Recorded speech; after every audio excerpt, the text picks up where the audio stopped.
అలాంటి అద్భుతమైన ఆహార పద్ధతిని అంతా నాశనం చేసుకొని ప్రపంచమంతా బియ్యం గోధుమలు తింటున్నారు. అదే అవైజ్ఞానికమని ఎవరికీ అర్థం కావట్లేదు. ఎందుకు వచ్చింది? ఈ కంపెనీల హితాశక్తి కోసం అందరూ కాఫీలు, టీలు, బియ్యము, గోధుమలు, పాలు, చక్కెర తింటున్నామని ఎవరికి అర్థం కావట్లేదు. నేను పాలు తాగొద్దా అంటే పాలు తాగొద్దా, బియ్యం తినొద్దా, గోధుమలు తినొద్దా, ఇంకేం తినాలి, మన్ను తినాలా? అందరూ ఈ ప్రశ్న అడుగుతారు నన్ను. అరే 150 సంవత్సరాల క్రితం వెళ్తే ఎవరికి తెలియకుండా ఇవన్నిటిని పెంచుకొని అందరూ తినేవాళ్ళు, వాళ్ళకు రోగాలు ఉండేవి.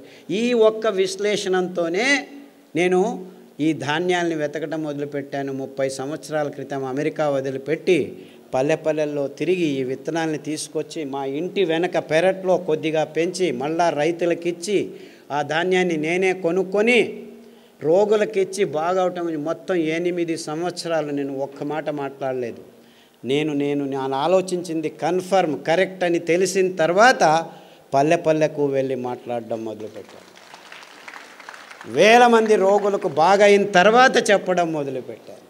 SLE, HIV, ఇప్పటికి ఎంతమంది HIV పేషెంట్లు. నేను మొన్న ఇక్కడి నుంచి బెంగళూరు నుంచి హిందూపూర్కి వస్తుంటే 4 పేషెంట్లు ఫోన్ చేశారు. సార్ మీరు చెప్పిన ఈత ఆకు కషాయము, బిల్వ ఆకు కషాయము, గరిక కషాయం తాగుతున్నాము, అరికెలు, సామెలు, గంజి తాగండి. గంజి గురించి చెప్పవే, చాలా వేల సంవత్సరాల క్రితము ఈ విసిరేది దంపేది రాళ్ళు లేవు, అప్పుడు ఇంకా తెలియదు. ఆ కింద పడిన ధాన్యాన్ని ఎచ్చుకొని వచ్చి నీళ్ళలో నానబెట్టి వండుకొని గంజి తాగేవాళ్ళు. గంజి తాగేదానికి కూడా టైం ఉండేది కాదు. ఇది వెరుకునేదానికి పనలేకపోతే ఆ గంజి పొద్దుటి నుంచి సాయంకాలం వరకు ఉంటే అది చద్ది గంజి, అంబలి, అందులో బ్యాక్టీరియా పెరిగేది.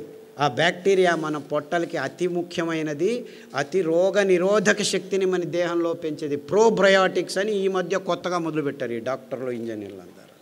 ఎప్పుడో మా తాత ముత్తాత కాలంలోనే చద్దిగంజలు తాగరా వెధవా, ఆరోగ్యంగా ఉంటామని మా అవ్వ చెప్పేది. తిప్పారెడ్డిపల్లెలో, ఇక్కడే తిప్పారెడ్డిపల్లె. కొర్రగంజి పొద్దున్న చేసి రాత్రి తాగు, రాత్రి చేసి పొద్దున్న తాగు అనేది. అదెందుకు? పొద్దున్న చేసి పొద్దునే తినచ్చు, నీకు తెలియదులే, రాత్రి తాగు అనేది. దాంతో కావాలంటే ఈ ఎర్రగడ్డ కొరుక్కో అని చిన్నది సాంబార్ ఉల్లిపాయ ఉండేది, దాన్ని ఇచ్చేది అనమాట. అమేజింగ్లీ ఆ ఉల్లిపాయ తింటే మీలో ఉన్న అన్ని అలర్జీస్ మాయమైపోతాయి. గోరుకునేది, సిట్రజిన్ వేసుకునేది, ఎప్పుడు చూడు ఎరుకుంటూ ఉంటే సిట్రజిన్ వారానికి ఒకటి పోయి 2 రోజులకు ఒకసారి అయిపోయి రోజుకు 2 సార్లు వేసుకున్నా కానీ ఆపితే చాలు గీరుకుంటూ ఉంటారు. ఆ అలర్జీస్ అన్నీ వారం రోజుల్లో మాయమైపోతాయి. మీరు అరికల గంజి, ఈ ఉల్లిపాయ రసం, 4 ఉల్లిపాయలు ఉడికించి ఆ రసం తాగితే చాలు 6 వారాల్లో మీకు ఈ అలర్జీస్, పొద్దున్న లేస్తే తుమ్మేది, చెవులో నొప్పి వచ్చేది, పాలు తాగేసి ఆపేసి ఈ కషాయాలు తాగండి. అంతెందుకు, ఉచ్చలు రాత్రి లేచిందే, పోసిందే, ఇంత పోసేది వచ్చేది, ఇంత పోసేది రాదు బయటికి. ఇవన్నీ 6 వారాల్లో మాయమైపోతాయి. 6 వారాలు, ఎక్కువ అవసరం లేదు, 6 వీక్స్. అని డాక్టర్ల దగ్గర పోతే ప్రోస్టేట్ ఊతో వచ్చింది నాయన, తీసేస్తాం రా అంటాడు. తీసేసిన తర్వాత మళ్ళీ అదే ప్రాబ్లం, ఇంకొకటి ఏదో కారణం, ఇంకేం కారణము, నరాలు దౌర్బల్యం ఉన్నాయి అక్కడ. మీరు ప్రోస్టేట్ తీసినా ఏమి తీసినా అదే రోగమే.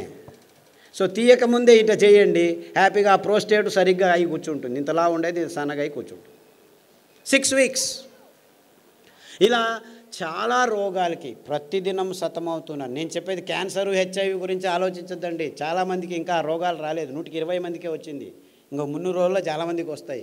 కానీ వేరే వాళ్ళకు మైగ్రేన్ అండి, తలనొప్పి, ఇటువైపు వస్తుంది, వాంతికి వస్తుంది, మళ్ళా వస్తుంది.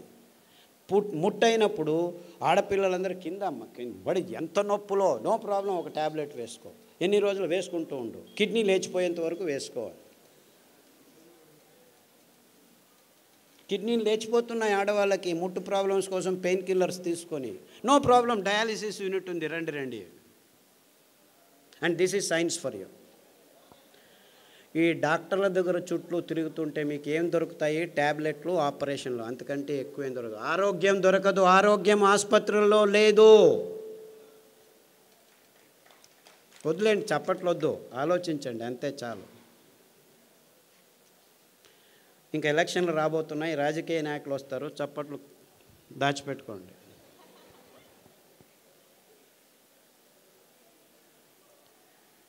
ఎక్కడుంది ఆరోగ్యం? మన కొర్రల్లో ఉంది, మన కానుగ కషాయంలో ఉంది, మన పారిజాత పువ్వుల్లో ఉంది, మన రావి చెట్లల్లో ఉంది, మన కానుగ చెట్లల్లో ఉంది, అండు కొర్రల్లో ఉంది, ఊదుల్లో ఉంది. ఇంత అద్భుతమైన పదార్థాలు మీరు ఏమైనా డబ్బు ఖర్చు పెట్టాలా? పేద రైతులు పెంచగలరు. దాన్ని అక్కడికక్కడే మీ ఇంట్లోనే రెడీ చేసుకునేదానికి బుచ్చి మెత్తడని మా అక్క నేను కలిపి కనిపెట్టాము. అందరూ హ్యాపీగా ఇంట్లో ఎవరైనా సరే రాత్రి నానబెట్టి పొద్దున ఎండబెట్టి అలా అంటే చాలు, బియ్యం రెడీ. ఇంకా అద్భుతం ఏం తెలుసా? ఈ ధాన్యాలు 7 సంవత్సరాలు నిల్వ ఉంచినా ఒక్క కెమికల్ లేకుండా, ఒక్క పురుగు రాకుండా ఉంచుకోవచ్చు ఈ 5 ధాన్యాలు. మీకు ఎప్పుడు కావాలో అప్పుడు బియ్యం రెడీ చేసుకోండి. సో అందరూ అంటున్నారు పేదవాళ్ళకి ఇది కష్టమని. ఇన్ఫ్యాక్ట్ పేదవాళ్ళకే ఈజీ. ఈ పెద్దవాళ్ళు పనులు చేసుకోలేరు, డబ్బులు ఉన్న వాళ్ళు. మీరు చేసిస్తే వాళ్ళు తింటారు. అంటే మీరు కొనాల్సిన పని లేదు. 2 ఎకరాలు మెట్ట భూమి ఉంటే పెంచుకోండి, ఇంట్లో పడేసుకోండి. ఎప్పుడు కావాలంటే ఆ మిక్సీలో 1 కేజీ రెడీ చేసేదానికి మీకు 20 కేజీలు 2 గంటల్లో పని చేసుకోవచ్చు. ముందులాగా దంచాలి, విసరాలి అని ఏమీ లేదు. కావాలంటే మీకు డబ్బు కావాలంటే మీరే రెడీ చేసి పక్కనున్న ఊరికి అందజేయచ్చు. 10 మంది కూర్చొని ఆడవాళ్ళు పని చేస్తే దగ్గర దాదాపు 500 కిలోలు రెడీ అవుతాయి. ఆ పని బాలన్ గారు చేసి చూపించారు. ఇక్కడ అనంతపూర్లో భానుజ అని ఇంకొక మహిళా సంఘం వాళ్ళు చేస్తున్నారు. అంటే పేదవాళ్ళకి ఇవి అతి చౌకగా, ఎవ్వరి హంగు లేకుండా, హంగామా లేకుండా పెంచుకొని ఇంట్లోనే తయారు చేసుకొని తినేంత వరకు మేము అన్ని రకాలుగా ఏర్పాటు చేశాము. మీరు చేసుకోవాలి అంతే. అంటే పేదవాళ్ళకి ఏమీ ఇబ్బంది లేదు.